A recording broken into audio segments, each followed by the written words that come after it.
Bismillahirrahmanirrahim. Assalamualaikum warahmatullahi wabarakatuh. Baik, di sini saya akan membahas mengenai soal latihan brief exercise 18.1 yang ada di chapter 18 mengenai revenue recognition, yaitu pengakuan pendapatan.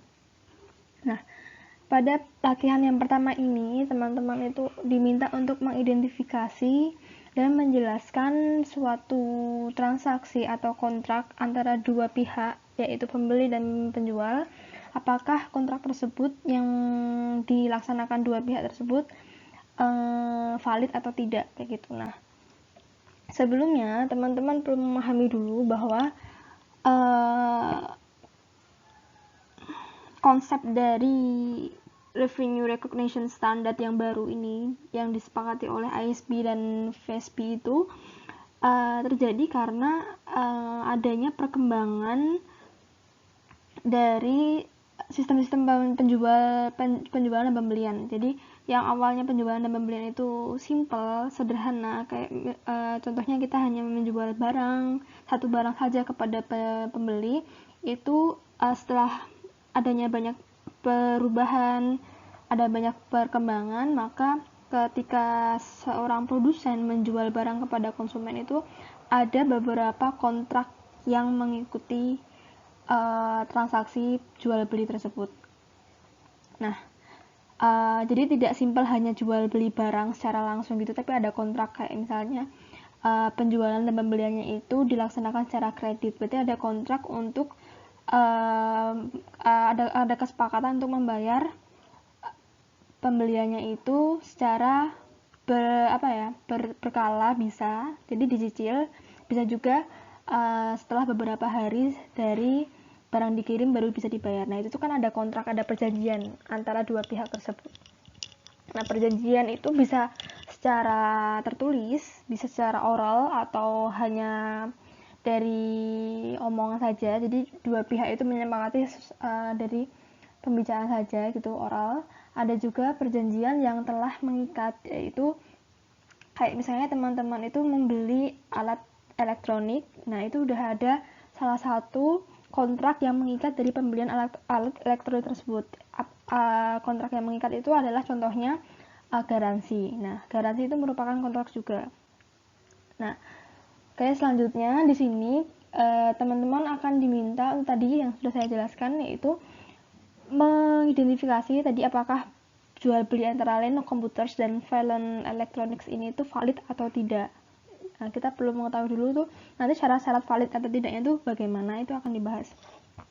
Nah, dari tadi standar new revenue recognition yang disepakati oleh ISB dan FASB itu, teman-teman bisa baca di note ini, di yang telah saya buat ini, itu mengeluarkan aturan baru ya. Itu salah satu aturan baru itu adalah revenue from contracts with customer.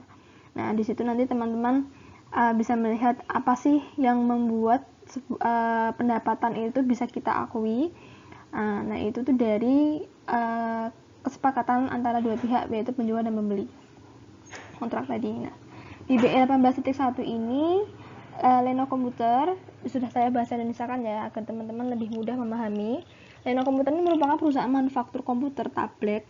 Jadi dia membuat komputer tablet yang menjual produknya kepada salah satu perusahaan retail, seperti contohnya Valen Electronics itu.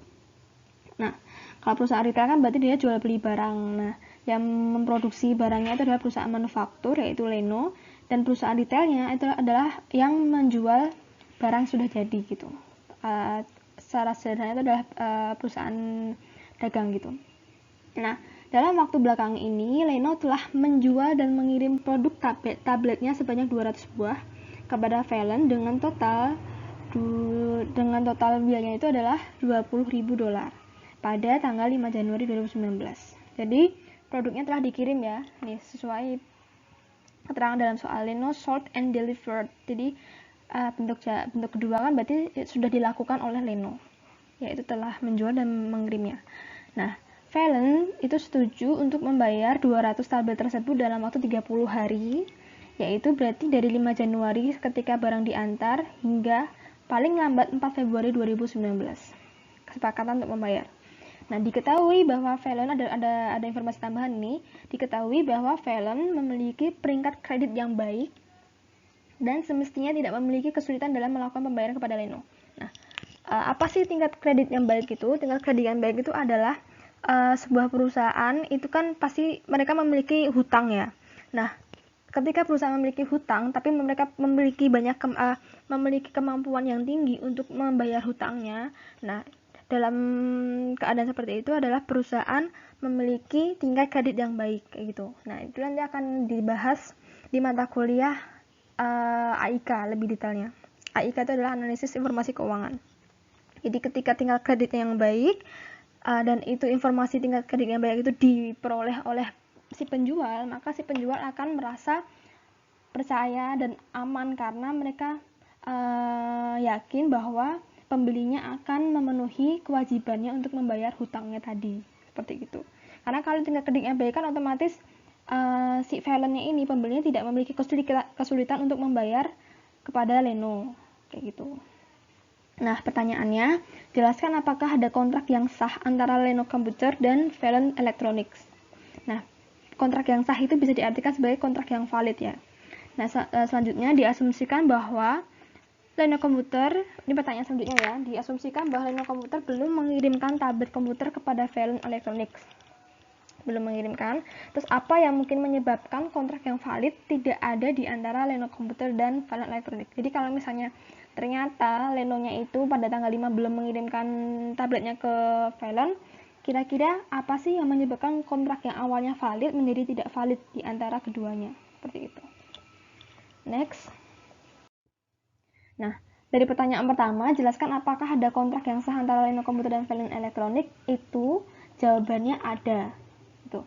Tapi teman-teman perlu mengidentifikasi, menjelaskan dan menganalisis dari mana sih bukti adanya kalau kontrak di antara keduanya tadi itu sah atau valid. Nah, itu bisa teman-teman lihat di ini syarat-syarat dari penerapan pengakuan pendapatan ini. Penerapan pedoman pengakuan pendapat ini bisa kita lihat dia valid apa enggaknya dari 5 poin ini. Yang pertama, ketika kontrak perjanjian memiliki commercial substance. Nah, itu buktinya dari soal ini bahwa Leno telah mengirimkan komputer tabletnya kepada Valen sehingga menaikkan aset Valen. Dan Valen telah membayarnya dalam waktu 30 hari sehingga pendapatan Leno akan naik. Nah, jadi tadi syaratnya itu juga dikatakan valid itu ketika kontrak perjanjian memiliki commercial substance, yaitu Leno telah mengirimkan komputer tabletnya kepada Valen sehingga menaikkan asetnya Valen, ya kan?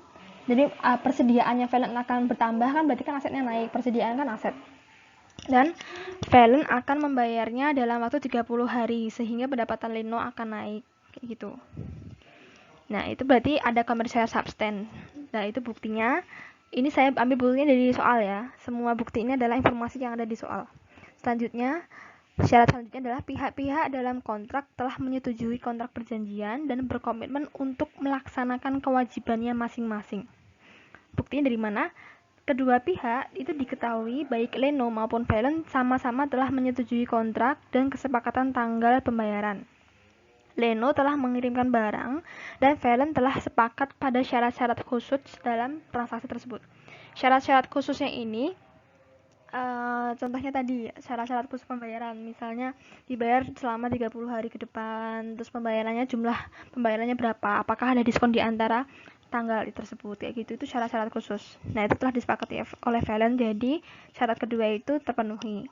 Nah, syarat ketiga, perusahaan dapat mengidentifikasi hak setiap pihak mengenai barang atau jasa yang akan diserah terimakan. Jadi mereka ini tuh sadar apa sih hak mereka dalam transaksi ini gitu. Nah, Leno itu memiliki hak, dia sebagai penjual memiliki hak untuk mendapat pembayaran atas komputer yang dijualnya. Sedangkan Valen sebagai pembelinya memiliki hak untuk mendapatkan komputer yang dia beli, seperti itu. Jadi ketika melaksanakan jual beli itu kita tuh perlu menyadari apa sih hak yang kita miliki gitu sih. Nah, selanjutnya perusahaan mampu mengidentifikasi syarat pembayaran untuk barang dan jasa yang telah diserah terimakan.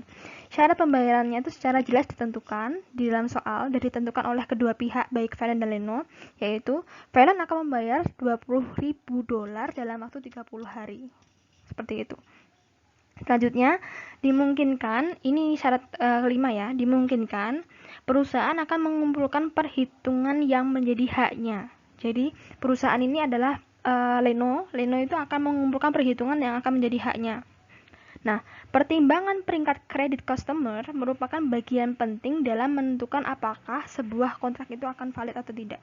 Nah, collectibility itu adalah kemampuan membayar ya, kemampuan membayar, kemampuan mengumpulkan piutang kayak gitu. Nah, atau kemampuan memenuhi hutang. Nah, collectibility menjadi pertimbangan dalam menilai apakah pihak-pihak dalam kontrak berkomitmen untuk melaksanakan kewajibannya kayak gitu. Nah, nanti jadi kalau Leno sebagai penjual mengetahui bahwa ternyata tingkat kreditnya Valen itu baik, maka Leno akan memiliki penilaian yang baik juga kepada Valen bahwa Valen akan bisa memenuhi komitmen untuk melaksanakan kewajibannya membayar kepada Leno selama 30 hari ke depan, seperti itu. Nah, jadi dari bukti-bukti ini dan sesuai syarat-syarat ini, itu berarti kontrak antara Leno dan Valen ini adalah sah atau valid. Selanjutnya, pertanyaan selanjutnya itu adalah diasumsikan bahwa Leno Computers belum mengirimkan tablet komputer kepada Valen.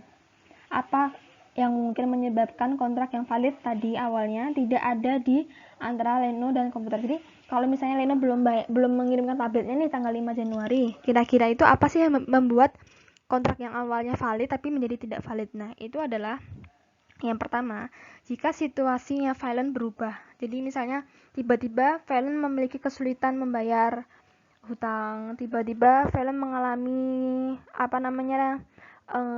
kebangkrutan kayak gitu, atau masalah-masalah yang ada di Valen, masalah-masalah keuangan gitu. Nah, dan tidak memenuhi pembayaran yang telah disepakati, jadi gitu.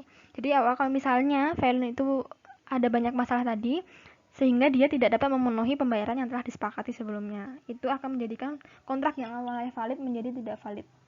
Nah, itu akan memperkuat kontrak menjadi tidak valid karena tadi yang awalnya sudah dikirim barangnya juga, tapi ternyata diasumsikan bahwa Leno belum mengirimkan barang kayak gitu.